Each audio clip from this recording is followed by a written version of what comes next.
La bataille de Pokrovsk, commençons par là, puisque et les Ukrainiens et les Russes se battent encore plus âprement sous le regard de Trump. Regardez, on part à l'est du pays, on parle beaucoup de cette ville de Pokrovsk, au cœur du Donbass, dont les Russes veulent absolument s'emparer depuis des mois maintenant. Regardez, la ville a de nouveau été bombardée. Et c'était hier, on a reçu des images qui sont extrêmement impressionnantes de ces bombardements. Regardez avec ces immeubles en feu, c'est la Russie qui a frappé cette ville hier et on sait que les Russes poussent particulièrement dans la région. Vous allez voir cette vidéo avec un volontaire ukrainien qui se filme dans la ville au lendemain de ces bombardements. Écoutez, il est en contact avec des civils sur place. Les Russes bombardent la rue centrale de Pokrovsk, une voie de circulation qui ne fonctionne plus depuis longtemps. Boulevard. Який вже давно не працював. Ну і цивільний будинок. Et un bâtiment civil. Доброго ранку. Bonjour à vous. Що, котрі це? Quelle heure était-il hier? Vous ne savez pas? 17h30? 17h30, c'était l'appartement de mon parrain. Кума, да, згоріла там?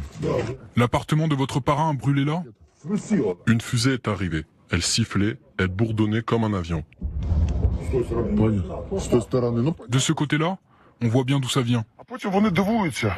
Et ils se demandent alors pourquoi la russophobie se répand dans le monde. Je me demande pourquoi. Дивно, а чому? Voilà, restons sur ces images très impressionnantes de Pokrovsk. Cette grande bataille, c'est une bataille. Et 100 fois on a dit Pokrovsk va tomber, Pokrovsk n'est pas tombé. Général Richoux, on voit à quel point les Ukrainiens là tiennent bon. Ils tiennent bon, mais on s'aperçoit maintenant que la ville est sous le feu de l'artillerie russe. Donc effectivement, c'est un point chaud.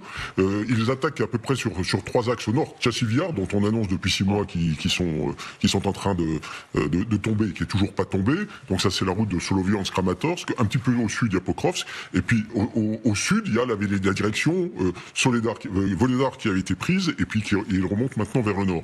Donc effectivement, des avancées qui sont des micro-avancées, mais ils avancent quand même, et là, on s'aperçoit, avec ces incendies, que il y a maintenant, la ville est véritablement sous le feu de l'artillerie, pas seulement sous le feu des missiles à longue portée. L'offre et la demande, on entendra dans quelques instants Donald Trump qui dit Zelensky est demandeur, puisqu'il dit Zelensky aimerait un accord.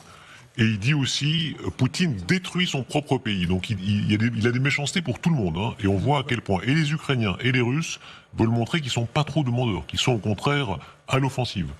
Oui, parce qu'effectivement, Poutine n'a jamais dit qu'il était prêt à geler la situation actuelle.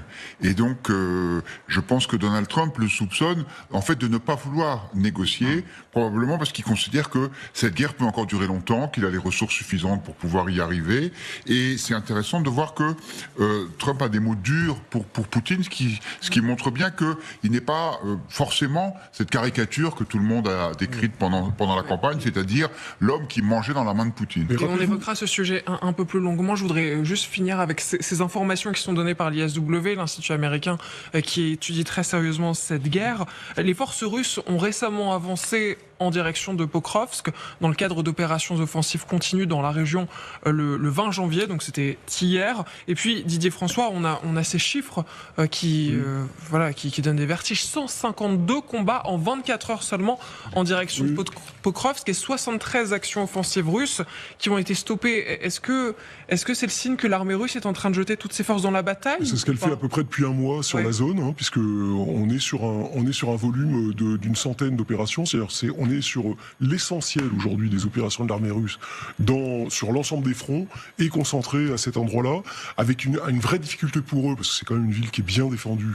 Donc ils butent dessus et on voit que la stratégie qu'ils sont en train de faire, ils sont en train d'essayer justement d'un peu de l'encercler pour couper les voies de ravitaillement. Et c'est la raison, c'est ça qui pose problème aujourd'hui, pourquoi on en parle un peu aujourd'hui, c'est que là, comme l'expliquait Nicolas, le général Richoux, il est rassuré.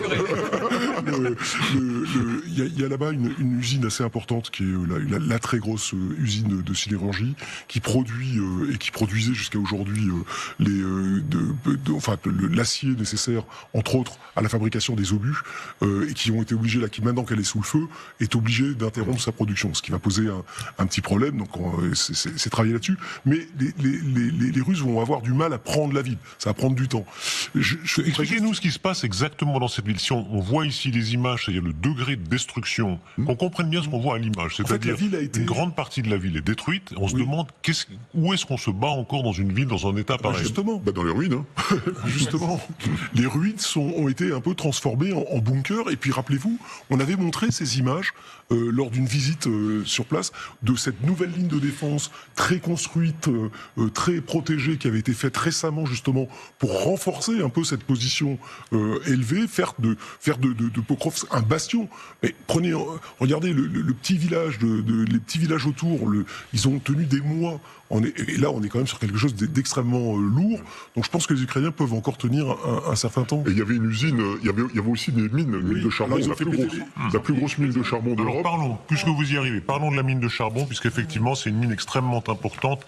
C'est cette mine qui a été sur laquelle les forces russes ont avancé. Il y a ces images qui en rendent compte. 1000 blogueurs russes a affirmé que les forces russes ont saisi la mine, mais que les combats se poursuivent. C'est-à-dire que cette mine de charbon, elle n'est pas encore entièrement dominée par les Russes. Non, cette mine de charbon, elle a déjà été détruite par les Ukrainiens, justement, pour que les Russes ne puissent pas profiter et avancer surtout par les souterrains vers les positions ukrainiennes qui sont aussi quelque part placées dans cette mine ou en tout cas aux environs. Mais les images assez spectaculaires que nous avons vues de Pokrovsk, ça montre aussi que les Russes utilisent leur tactique habituelle, c'est-à-dire détruire la ville tout simplement quand ils n'arrivent pas à la prendre, parce qu'ils n'ont pas les capacités tout simplement, sinon ils s'étaient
La bataille de Pokrovsk, commençons par là, puisque et les Ukrainiens et les Russes se battent encore plus âprement sous le regard de Trump. Regardez, on part à l'est du pays, on parle beaucoup de cette ville de Pokrovsk, au cœur du Donbass, dont les Russes veulent absolument s'emparer depuis des mois maintenant. Regardez, la ville a de nouveau été bombardée. Et c'était hier, on a reçu des images qui sont extrêmement impressionnantes de ces bombardements. Regardez avec ces immeubles en feu, c'est la Russie qui a frappé cette ville hier et on sait que les Russes poussent particulièrement dans la région. Vous allez voir cette vidéo avec un volontaire ukrainien qui se filme dans la ville au lendemain de ces bombardements. Écoutez, il est en contact avec des civils sur place. Les Russes bombardent la rue centrale de Pokrovsk, une voie de circulation qui ne fonctionne plus depuis longtemps. Бульвар, який вже давно не працював. Ну і цивільний будинок. Et un bâtiment civil. Доброго ранку. Bonjour à vous. Що, котрий час? Quelle heure était-il hier? Vous ne savez pas? 17h30? 17h30, c'était l'appartement de mon parrain. Кума, да, згоряла там? L'appartement de votre parrain a brûlé là? Une fusée est arrivée. Elle sifflait, elle bourdonnait comme un avion. З тої сторони. Ну, De ce côté-là? On voit bien d'où ça vient. а потім вони дивуються. Et ils se demandent alors pourquoi la russophobie se répand dans le monde. Je me demande pourquoi. Дивно, а чому? Voilà, restons sur ces images très impressionnantes de Pokrovsk. Cette grande bataille, c'est une bataille. Et 100 fois on a dit Pokrovsk va tomber, Pokrovsk n'est pas tombé. Général Richoux, on voit à quel point les Ukrainiens là tiennent bon. Ils tiennent bon, mais on s'aperçoit maintenant que la ville est sous le feu de l'artillerie russe. Donc effectivement, c'est un point chaud. Ils attaquent à peu près sur 3 axes au nord. Chassivyar, dont on annonce depuis 6 mois qui sont en train de tomber, qui est toujours pas tombé. Donc ça c'est la route de Soloviansk-Kramatorsk. Un petit peu au sud, il y a Pokrovsk, et puis au sud, il y a la direction Voledar qui avait été prise, et puis il remonte maintenant vers le nord. Donc effectivement, des avancées qui sont des micro-avancées, mais ils avancent quand même, et là on s'aperçoit avec ces incendies que il y a maintenant, la ville est véritablement sous le feu de l'artillerie, pas seulement sous le feu des missiles à longue portée. L'offre et la demande, on entendra dans quelques instants Donald Trump qui dit Zelensky est demandeur, puisqu'il dit Zelensky aimerait un accord. Et il dit aussi, Poutine détruit son propre pays. Donc il a des méchancetés pour tout le monde. Hein, et on voit à quel point et les Ukrainiens et les Russes veulent montrer qu'ils sont pas trop demandeurs, qu'ils sont au contraire à l'offensive. Oui, parce qu'effectivement, Poutine n'a jamais dit qu'il était prêt à geler la situation actuelle. Et donc, je pense que Donald Trump le soupçonne, en fait, de ne pas vouloir négocier, probablement parce qu'il considère que cette guerre peut encore durer longtemps, qu'il a les ressources suffisantes pour pouvoir y arriver. Et c'est intéressant de voir que Trump a des mots durs pour Poutine, ce qui montre bien qu'il n'est pas forcément cette caricature que tout le monde a décrite pendant la campagne, c'est-à-dire l'homme qui mangeait dans la main de Poutine. Et on évoquera ce sujet un peu plus longuement. Je voudrais juste finir avec ces informations qui sont données par l'ISW, l'Institut américain qui étudie très sérieusement cette guerre.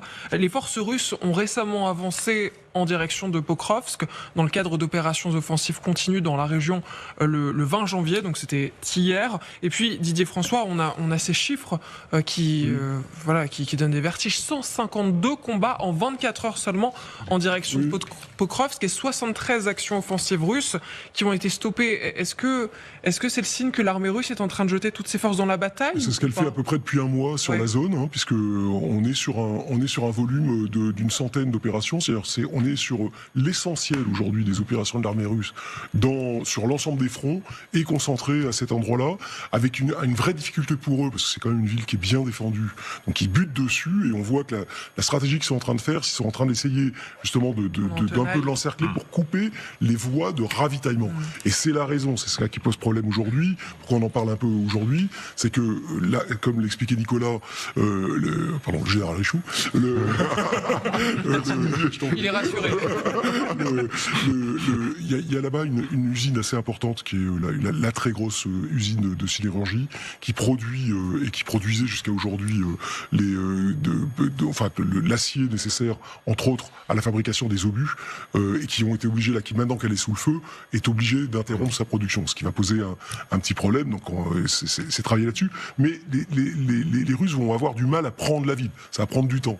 Expliquez-nous ce qui se passe exactement dans cette ville. ville. Si on voit ici les images, c'est-à-dire le degré de destruction, qu'on comprenne bien ce qu'on voit à l'image, c'est-à-dire une grande partie de la ville est détruite, on se demande où est-ce qu'on se bat encore dans une ville, dans un état pareil. Justement. Dans les ruines. Hein. Justement.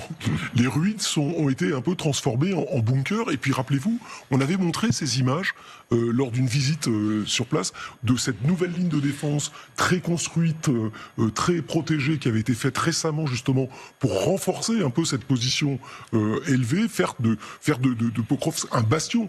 Mais regardez le petit village, les petits villages autour, ils ont tenu des mois. Et là, on est quand même sur quelque chose d'extrêmement lourd. Donc je pense que les Ukrainiens peuvent encore tenir un certain temps. Et il y avait une usine, il y avait aussi des mines de charbon, la plus grosse mine de charbon d'Europe. Parlons, puisque vous y arrivez, parlons de la mine de charbon, puisqu'effectivement c'est une mine extrêmement importante.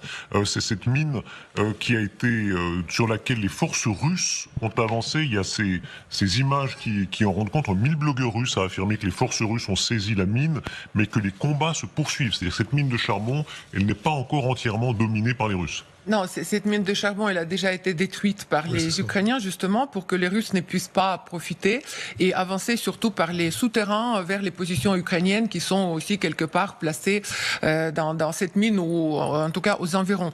Mais les images assez spectaculaires que nous avons vues de Pokrovsk, ça montre aussi que les Russes utilisent leur tactique habituelle, c'est-à-dire détruire la ville tout simplement quand ils n'arrivent pas à la prendre, parce qu'ils n'ont pas les capacités tout simplement, sinon ils s'étaient